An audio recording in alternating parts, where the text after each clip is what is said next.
बिस्मिल्लाहिर्रहमानिर्रहीम। अस्सलाम वालेकुम नाज़रीन मोहतरम, मसूद चौधरी आपके सामने हाजिर खिदमत हूँ और आप देख रहे हैं सोकी टीवी और मेरे साथ मौजूद हैं मलिक मोहम्मद नवाज सोकी साहब।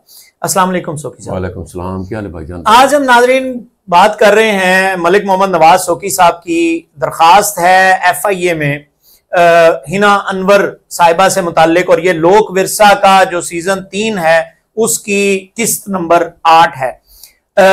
हिना अनवर साहिबा के खिलाफ आपने दरखास्त दे रखी है FIA में, और खैर करप्शन की तो पहले भी दरखास्तें आपने दी हुई हैं, वो तो एक अलग मामला है जी। और उसके अंदर उम्मीद ये की जा रही है, जाहिर जराए की तरफ से ये उम्मीद जाहिर की जा रही है कि उसके ऊपर FIR मुतवक्के है बहुत जल्द हिना अनवर के ऊपर, लेकिन और हिना अनवर समेत दीगर लोगों के ऊपर वो FIR मुतवक्के है। लेकिन ये जो मामला है डोमिसाइल से मुताल्लिक और इससे मुताल्लिक, ये क्या मामला है और इसके ऊपर आप क्यों FIA में गए हैं? और FIA को अब आपने लिख कर भी दे दिया है कि मैं दरखास्त की पैरवी करूंगा और बाकायदा तौर पर मैं जो है वो तमाम तफसीलात जो है वो मुहैया कर दी हैं आपने, और तमाम जो है वो आप अपनी एप्लीकेशन को फॉलो अप करेंगे। तो ये क्या मामला है, ये जरा बताइएगा। बहुत शुक्रिया जो साहब, मैं एप्लीकेशन हुण 2 दित्तियां होर।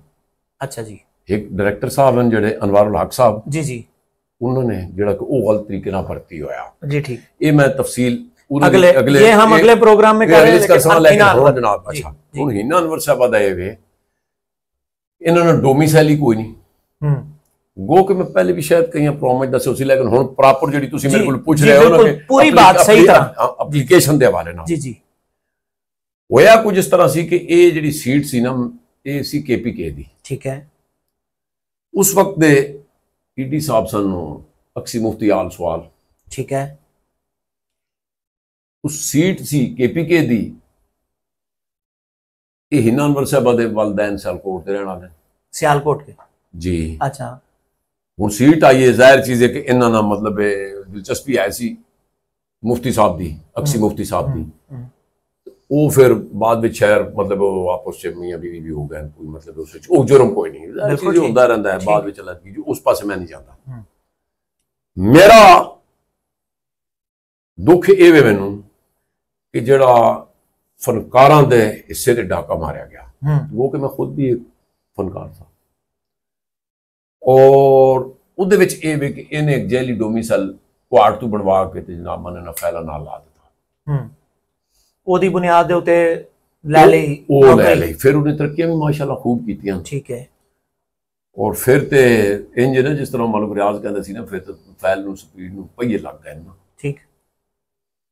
अच्छा, उहदे बाद वो चलता रहा सिलसिला, फिर डोमिसाइल मुकम्मल तौर पे जाली है, जाली है, बिल्कुल जाली है। इसने फिर 2 दिए हैं, दूसरा होर भी दिया है, अच्छा वो भी जाली है, वो भी जाली। और मेरा सवाल है वे जो मैं FIA तुसें मैं पहले भी स्टोरी ते करदा रहा कि इन पता लगा क्योंकि ना करने 45-50 स्टोरियां तो मैं लोग विरसा ते कर बैठा, और ये न रुकने वाला मामला, अगे स्टोरियां मजीद खुल दियां पईयां जी।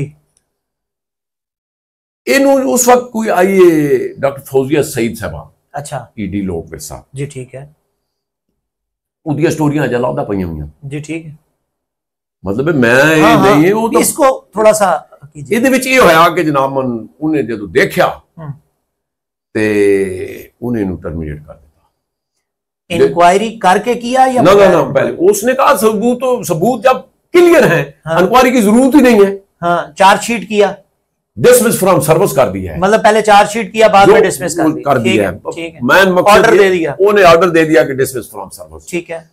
और मैंने ये भी पता लगा कि उसने क्या कि जब इतने शवायद सामने इंक्वायरी की जरूरत ही नहीं है। हाँ। बहरहाल ओदे विच ऐसी कानूनी, अच्छा ये जो फैसला हुआ और फिर वो जो जमा हुआ, फिर सारा केस और ये सारी बातें, ये सारे कागजात आपने सोशल मीडिया पर तो नहीं दिखाए, लेकिन आपने क्या FIA को ये कागजात जमा करवा दिए? सर ये कुछ मैंने दे दिए हैं ना। हाँ। अब ये मेरे कागजात नहीं है, ये अदालतों पे ये अदालती कागजात पड़े हुए हैं, मतलब मुख्तलिफ औकात में जो अदालतों में जमा करवाने अदालतों में जो जमा कराते रहे हैं ना, मैंने तो उधर से ले लिए हैं, ठीक है, ठीक है। अब फिर इसका क्या हुआ कि जिस तरह आम आदमी को मतलब जो है ना कहती है, मैं तो हाई कोर्ट से बहाल होके आई थी, हाई कोर्ट ने कोई बहाल नहीं किया। हाँ, वो क्या सीन है? वो सीन ये हुआ था कि ये जब हाई कोर्ट में गई है तो इनके वकील ने कहा कि जनाब ये असूलन जो है ना, ये पहले महकमाना इंक्वायरी होनी चाहिए। तो जज ने भी कहा कि ठीक है। उन्होंने कहा कि चलो महकमाना इंक्वायरी, लेकिन जब तक इंक्वायरी खत्म नहीं होती इसकी सैलरी बहाल रखी जाए। जो भी हो जाहिर चीज, इंक्वायरी लगी हुई तो सैलरी तो बहाल होनी जी। मैनू जिस तरह जरिए ना पता चला कि उस तो बाद ये 3 इंक्वायरी हो, एक तो वह के जी मैनू ये मंजूर नहीं, दूई नहीं, जिस तरह भी होया। बहरहाल अखीरली जी इंक्वायरी हुई उस पर भी लिखा गया कि डिसमिस करो। ठीक है।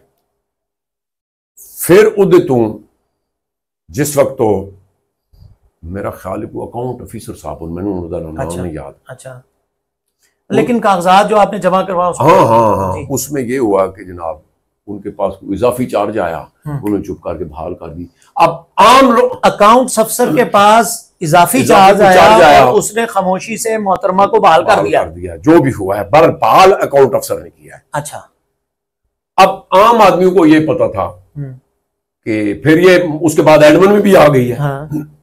जब इंक्वायरी चल रही तो फिर तो इसके पास पर लग गए ना। तो हुआ ये कि फिर ये अल्लाह की इतनी करमनवाजी इस पे हुई है कि जनाब मन फिर इसने आम आदमी को इंसान नहीं समझा। अब लोगों को पता था हाई कोर्ट से होके आई है, ये है वो है। हाई कोर्ट से नहीं आई, मतलब वो इनडायरेक्ट हाई कोर्ट का नाम इस्तेमाल हुआ ना। जो कि फिर वो इंक्वायरी भी दब गई। उन्होंने जनाब मन साथ ही करके तो उन्होंने कहा, किसी ने पूछा ही नहीं भी ऑलरेडी पहले कब से मुलाजिम है। हाँ। फिर इनके अल्लाह का करमनवाजी से मुनासिब भी बन गए आगे। हाँ। तो फिर इन्होंने वो काम किए हैं कि जो न होने वाले हैं। फिर जब मैंने, क्योंकि मेरा तो इसके साथ तो कोई दुश्मनी तो है नहीं, मैं तो गया था चौधरी साहब जब मुझे 5-6 साल पहले पता चला था ना कि लोग वैसा का डेटा चोरी हो गया। तो जब मैंने, मेरे ज़हन में था कि डेटा कैसे चोरी हो सकता है, कॉपीराइट एक्ट है जो कि अजय तक को चल रहा है, उधर वो अजय लादा देनी, वो हमने अलग सारी गुफ्तगू, सारे मामला, सारे कागजात उसके ऊपर हमने काम करके रख लिया है। सारा कुछ हो गया है। वो अब हम आगे फिर करेंगे।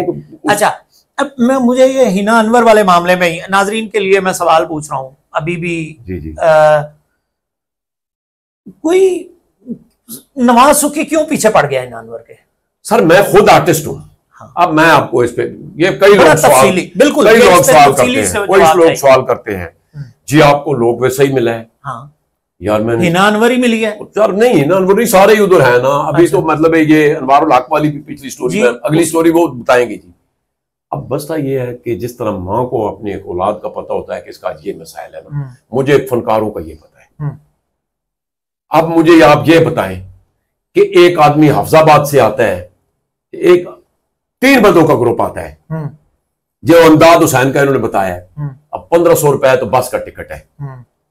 12-14 घंटे अगर आता है बंदा तो रास्ते में खाना एक चाय पिए तो 1000 रुपए तो खुल जाता है, 2500 हो गया।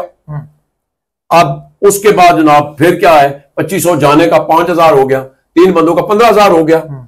उसके बाद इन्होंने उनको कोई रिहाइश नहीं दी, कोई ट्रांसपोर्ट नहीं दी। अब वो कमेटी चौक होटल में ठहरे, 1000 रुपए वो सुबह आते देते थे, 1000 रुपए जाते हुए देते थे। अच्छा जी, तो 5000 कमरे का देते रहे, 7000 रोज का हो गया। तो 12 दिन ही लगा दे, चलो 15 को छोड़ दे, 84,000 रुपए तकरीबन 1.5 लाख रुपए, 1.5 लाख रुपए रहे हमने मतलब उधर जाया करके आया। और आए क्यों? अब कई लोग सवाल करते फनकार ना आया करें जी इनको नहीं। लेकिन इस मामले के साथ हिना अनवर का क्या ताल्लुक? तो यार यही है ना उनकी हेड बनी हुई। अच्छा, ये मतलब मीडिया की तो यही है। सर मामला ये है कि अगर इनके साथ नहीं भी ज्यादती की तो वो उसने इदारे के साथ अदालत में झूठ तो बोला है ना। मुझे बता देना, मैं कैमरे के सामने कह रहा हूं, हाई मौकूफ दे दे। और अगर वो सच्ची है, खुदा की कसम खा कहता हूं, मैं पूरी कैमरे के साथ प्रेस कॉन्फ्रेंस कर दूंगा 5, 6, 10 कैमरे लगवा के कि यार मैं गलत था। अगर नहीं तो फिर ये तो मेरा राइट है और उसमें तो फिर कोई गुंजाइश नहीं है मेरे भाई। इसी तरह मतलब ये यानी बुनियादी इनको यही नहीं पता कि पिछले प्रोग्राम में नहीं दिखाया यार कि ये सेंट्री वर्करों का काम ले रहे हैं, फनकारों से सफाई करवा रहे हैं। हाँ, तो फनकार अगर ज़हन का कोई आदमी होता ना, आर्टिस्ट आदमी, थोड़ा भी उसको इस चीज से लगा होता। बहरहाल हिना अनवर से मुताल्लिक अब आपकी दरखास्त जो है वो FIA के अंदर मौजूद है जी। आपने लिख कर भी दे दिया है कि अब आप इसकी पैरवी भी करेंगे जी, जी। अगली तफसील और मजीद तफसीलात जो है नाजरीन हम दोबारा हाजिर होते हैं। नवाज सुकी को और मसूद चौधरी को सोकी टीवी से इजाजत दीजिए। अस्सलाम वालेकुम रहमतुल्लाहि व बरकातहू।